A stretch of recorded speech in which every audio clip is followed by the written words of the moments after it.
Hi Esty, my name is Saskia Amir, your licensed esthetician mentor. If you're passionate about elevating the esteem of being a licensed esthetician, then you're in the right place. Before we get started in today's video, please go ahead and hit the subscribe button and make sure to hit the notifications bell so that you never miss a video. And if you're new here, please go ahead and introduce yourself in the comments below. I love meeting my fellow Esties. Today's video is going to be all about key conditions that you see and will see in the treatment room. Let me start off by saying that the most common condition that you're going to encounter is unique skin. At the end of the day, everyone has unique skin, and that unique skin has its own unique needs. You will see common conditions and similarities between your clients, but everyone has unique needs, and so you should treat your clients accordingly, uniquely.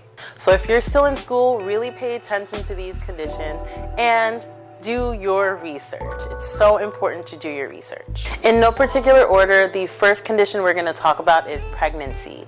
I feel like in SD school, we do not touch on how to actually treat pregnant clients, and there are so many of them. So many pregnant women want to come in and get treated because during pregnancy, their skin goes through so much. And a lot of the times their routine is completely shifted because there are so many ingredients and things that they cannot do to their skin while pregnant or nursing. So pregnancy is such a beautiful condition. It's probably the most beautiful condition you're going to encounter in the treatment room.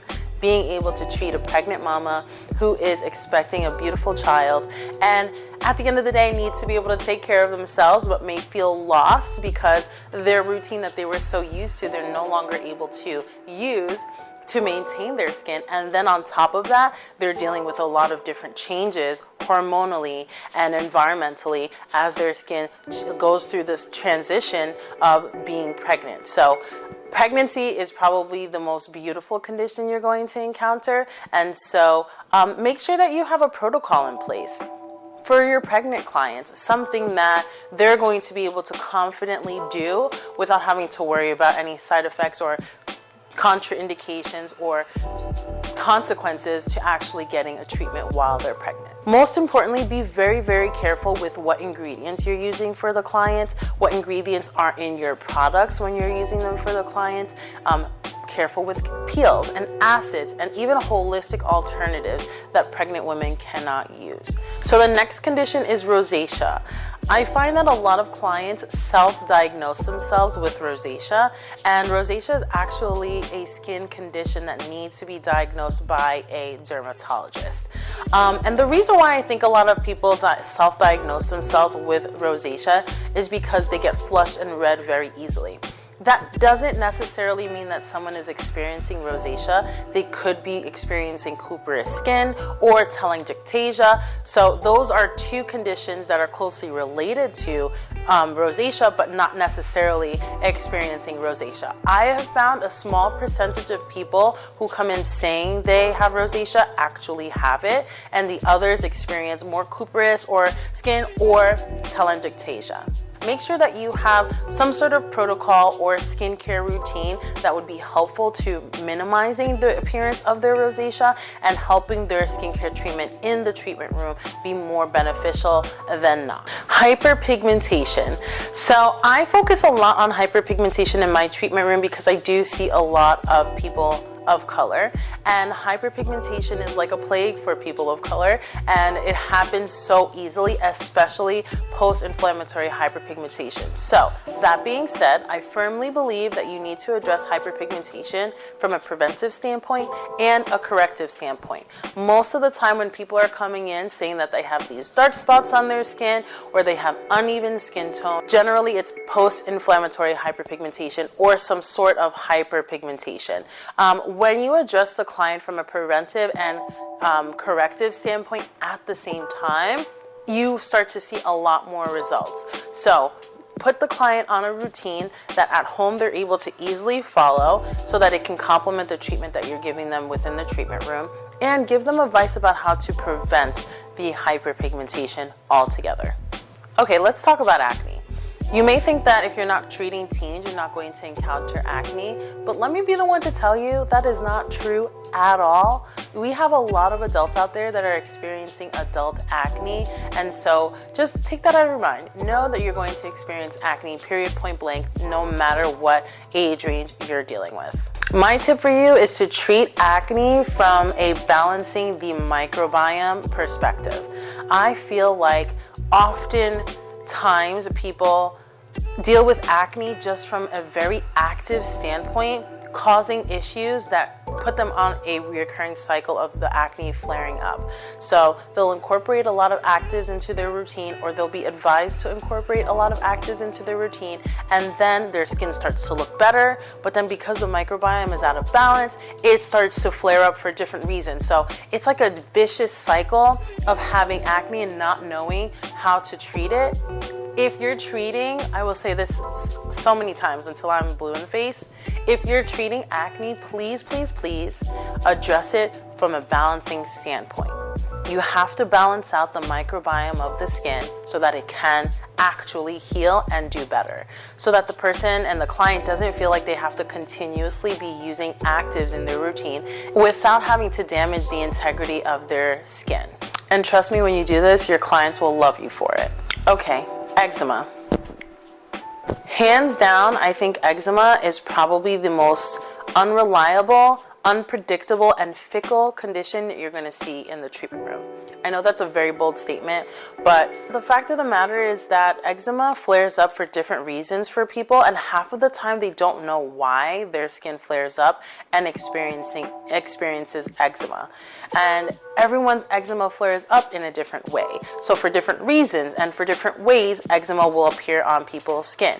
Sometimes people won't experience eczema when they're younger and then they start experiencing it later in life. Sometimes people will experience it earlier in life and then later they don't have it anymore, or it will have a flare up later in life as well. So it's just such an unreliable and unpredictable condition, at least from my standpoint as a licensed esthetician.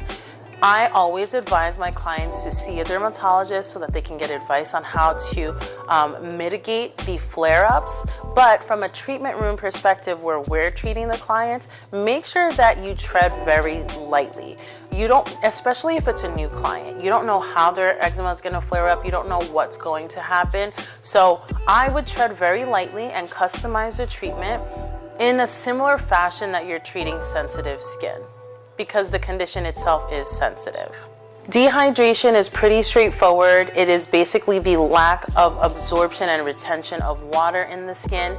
And if you're addressing dehydration in that sense, then you should be golden. Incorporate a lot of hydrating products into the routine. Incorporate a lot of customization into their routine if it's just seasonal that they're experiencing dehydration. Make sure that you're revitalizing the cell's ability to hold on and retain moisture, because a lot of times people think that if they start drinking more water or infusing more liquids into their routine, hydrating liquids into their routine, their skin is going to respond.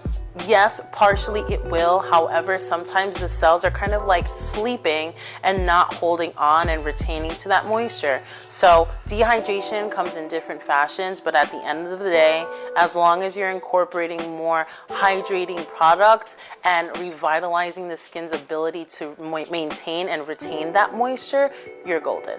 Aging skin is probably one of the biggest conditions that brings people into the treatment room feeling like, okay, I'm not ready for Botox and filler, but I want to do something about my skin. Let me start doing facials.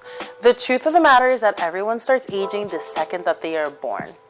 It becomes an issue when you start seeing that aging or signs of. So encourage your clients to focus more so on the prevention and well aging altogether. And then for your more mature clients, help them reduce the appearance of the aging and repair the health of their skin. Okay, let's talk sensitive skin. You have to get really creative when you're treating sensitive skin. A lot of people will come into the treatment room saying that they have sensitive skin. It's your job to educate them on the difference between sensitive and reactive skin. And so I'm strictly talking about people who have sensitive skin.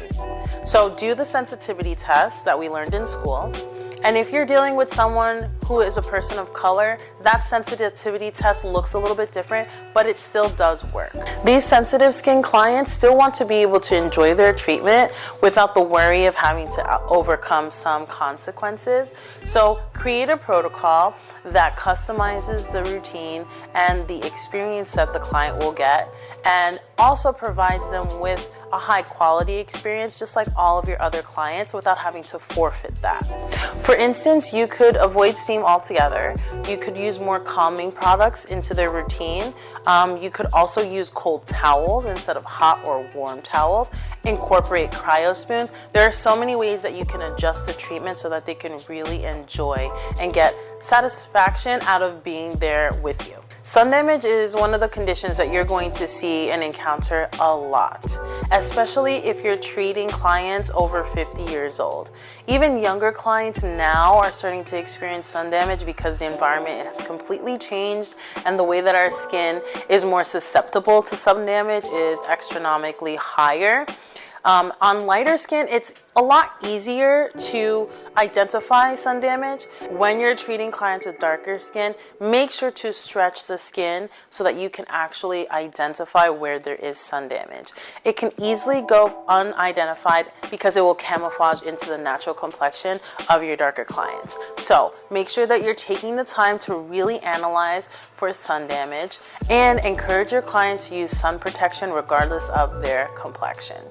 Okay, let's talk about milia. Milia is so stubborn, it's quite challenging to remove, and it's annoying for both the provider and the client. So take your time getting comfortable removing milia with lancets, and also make sure that you're infusing a routine and having your client incorporate a routine that's going to help dissolve and break down the keratinized cells underneath the skin that are causing the milia.